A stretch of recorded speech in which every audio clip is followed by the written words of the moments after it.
Hello, everybody. I'm Huell Howser. Get ready for a treasure hunt. Now, let's set the stage. Right now, we're in beautiful San Pedro, California, standing right here by the ocean. The sun has just broken through the overcast here. All's right with the world.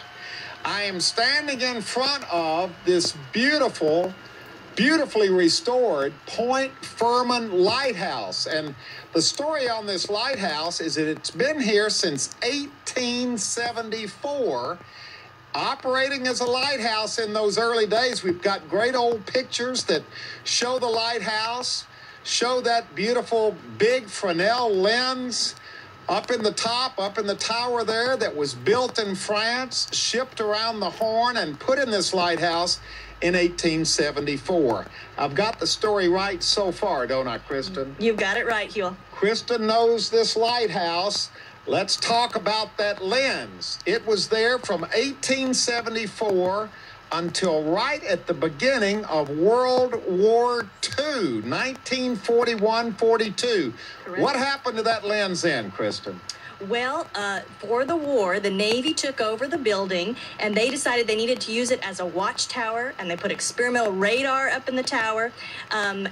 That was in order to watch the harbor right here, to check, we needed to protect our harbor here in L.A. So they made a sentry point out of this lighthouse. Right, and they even took off the very top, the beautiful lantern room during the 40s, where the lens was. Right, so they had to remove the lens in order to use it as a watchtower. And so it's our understanding that they put it in the basement. So they took it, the Navy took it during World War II from its perch up on top of the tower down into the basement. Down into the basement. Because during the war, this was used as a sentry point, as a lookout, as a radar point out here. That's correct. And then after the war was over, and the city of Los Angeles and the Coast Guard were interested in restoring this beautiful old lighthouse and opening it up for people to come and visit and look at. What happened then? Because when you restored it, you wanted to put that lens back up there, didn't it? Well, certainly they did. Yes, we had many people who were ready to, put that lens back up and restore it for its 100th birthday, and we couldn't find the lens. What do you mean you couldn't find the lens? It wasn't anywhere to be found. The Coast Guard didn't know where it was. The locals didn't know where it was. And we looked around, but we couldn't find it. Nobody knew where the lens was. That's right. We looked everywhere. Couldn't find it. It was gone. Coast Guard didn't know. The Coast Guard didn't know where it was either. No one Navy didn't know. The Navy didn't know. No one knew. Nobody in San Pedro knew. Nobody knew. We tried everyone. No one knew where it was. And if John O'Gean couldn't find it, it couldn't be found, because you've lived in San Pedro for 86 years. You've always loved this lighthouse and been associated with it. So this posed a real dilemma. What happened to that lens? Because it was a beautiful lens. It was an expensive lens. It was a historic lens. It was a big lens. It was a big lens. It's not easy to lose a lens that big. And that's where our treasure hunt comes in. Because by golly, we're going to go in search of that big old Fresnel lens that was moved from the top of the lighthouse down to the basement, and then somehow or another got misplaced. We're going to leave Kristen right here. John O'Gean and I are going to start off on this trip. We have a map that we've drawn up. We know where our first stop is going to be. And if you want to come along with us, this is going to be a lot of fun. We're going on a treasure hunt looking for that lens. First stop on our treasure hunt for that lens. We have left the lighthouse at Point Fermin in San Pedro. Right now, we're listening to this young man from Las Vegas performing out here on the very end of the Santa Monica Pier. And a beautiful day it is out here on the pier. And we have been brought here. John, why did you bring us to the end of the Santa Monica Pier? What does this have to do with the lens from the lighthouse? We brought you here because lifeguard Captain George Watkins started a museum and borrowed the lens and brought it right here. Now, wait a minute.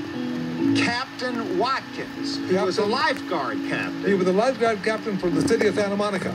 And he wanted to open up a museum and include all kinds of nautical things. And one of the things he wanted was to borrow the lens from the Lighthouse to put on display. So you think that Cap Watkins got that lens out of the basement of the Lighthouse and brought it over here for a museum? Yes, it was loaned to him by the Coast Guard.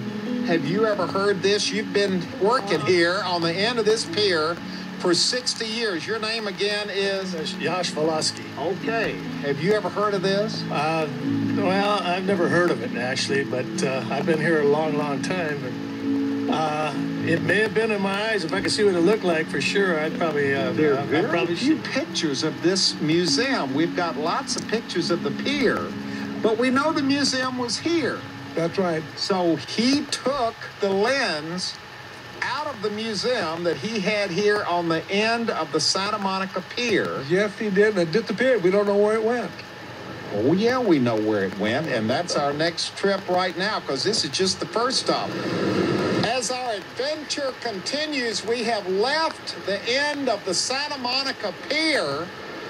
John has brought us out here. We're in the very northern part of Malibu, right here on this beautiful coastline. There's John and his wife over there relaxing. They have brought us here to meet up with this fella, Richard Mark. And Richard, we went to the pier looking for the Fresnel lens. We understand there was a museum there that George Watkins started. Is that true?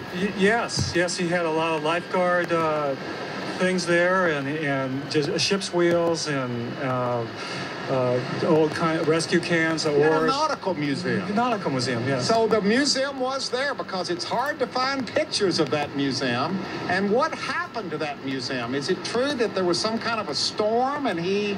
Yes, there was quite a storm, and a lot of the pilings and things were damaged at Santa Monica Pier, and so he took his things that he had there and he brought them up to this property which he had just bought. And built himself right here in this beautiful little cove here. He built himself, what do you call it, a retreat, a little beach hideaway? What was this place? It was really like a beach hideaway. It was kind of at first it was just a ramshackle wooden shack. And then what he did, when he had that storm, he also brought up a tugboat cabin. And he lived in that tugboat cabin for quite a while. And I hear he had some famous, infamous parties up here, beach parties. Oh, there's a book written about this place. It's a very interesting place. In fact, I have a photo of Marilyn Monroe partying up here in the 1950s. You're kidding. Yes. Movie stars, lifeguards, that was a good mix. Yeah, Johnny Weissmuller, because during World War II, no one could go anywhere, so this was their spot where they could go and have a good time. Okay, George Watkins. That's a famous name in California lifeguard history anyway. He was quite a character, but you know, we're here to concentrate on that lens that he had. So he had it at the museum down at the end of the pier. When he closed that museum down, he brought it out here, and what did he do with it? Where you see those picnic benches right now, it was sitting right there in that spot, right where those picnic benches were. The tugboat cabin was right above it, and the lens was right in front of it. So you know it was there. I do. Then he moved it somewhere else. He moved it. He moved it over here to this point, right over here. So why did he move it over there? Because he owned this point, and he ended up building his final house, the last of the three houses here on this point. And he had the lens as a prominent part of that house. Yes, it was, along with an old schooner ship's wheel. Now, how do you know all this? Well, over the years, because I worked for the lifeguard service for 38 years, I just know a lot of old-time lifeguards who worked even before me, and they were participants in the parties up here. So they had given me all this information, and over the years, as they were cleaning out their attics, they'd give me a photo. Yeah. Or they gave me this book that was written about this place, and so I've collected a lot of things. These parties were so wild and legendary. I'm surprised anybody could remember what was actually going on out here. Well, they actually had. They told me they had like their tiki rum punch in those big plastic water jugs. Oh my gosh. And so it was they had some quite events here. All right, so we know they had parties. We know that Cap George Watkins built his little beach hideaway here, and